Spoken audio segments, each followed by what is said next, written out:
পাবনার ঈশ্বরদী উপজেলায় রূপপুর পারমাণবিক বিদ্যুৎ কেন্দ্র থেকে হঠাৎ করে ভয়ঙ্কর শব্দ শোনা গেছে। এটা নিয়ে স্থানীয় বাসিন্দাদের মধ্যে দেখা দিয়েছে আতঙ্ক। স্পর্শকাতর এই স্থাপনায় আসলে কি ঘটেছে? আতঙ্কজনক শব্দ তৈরি হলো কেন? স্থানীয়দের মাঝে যখন এই ধরনের প্রশ্ন তৈরি হচ্ছে, তখন এর ব্যাখ্যা দিয়েছে রূপপুর পারমাণবিক বিদ্যুৎ কেন্দ্রের কর্তৃপক্ষ। একটি বিবৃতির মাধ্যমে বিষয়টি পরিষ্কার করেছেন তারা। রাশিয়ার পরমাণু সংস্থা রোসাটম বিবৃতিটি দিয়েছে।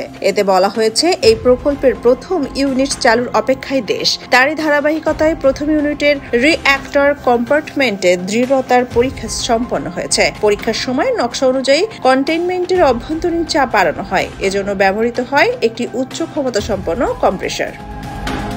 এই সময় এই অবকাঠামো দৃঢ়তা ও অভেদ্যতার পরীক্ষা করা হয়। এর লক্ষ্য হলো কোনো অস্বাভাবিক পরিস্থিতিতে কন্টেইনমেন্টের ভেতরে চাপ বাড়লে তা কতটুকু সহ্য করতে সক্ষম। পরমাণু জ্বালানি লোডিং এর আগে এটি একটি গুরুত্বপূর্ণ পরীক্ষা, কারণ কোনো কাল্পনিক বিপর্যয় ঘটলে কন্টেইনমেন্টেই হচ্ছে শেষ সুরক্ষা।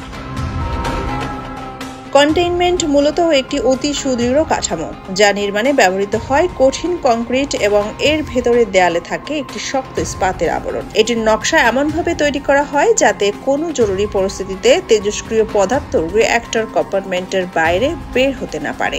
সমস্ত তেজস্ক্রিয় পদার্থ এবং কন্টেইনমেন্টের ভেতরেই আবদ্ধ সুরক্ষিত অবস্থায় থাকতে পারে। বাহ্যিক বড় কোনো আঘাত ও বিপর্যয় রোধ করতে সক্ষম এই কন্টেইনমেন্ট। বিজ্ঞপ্তিতে আরও বলা হয়, এই পরীক্ষার সময় বেশ কিছু অনাকাঙ্ক্ষিত শব্দ তৈরি হবে, যা সম্পূর্ণ পূর্ণ নির্ধারিত।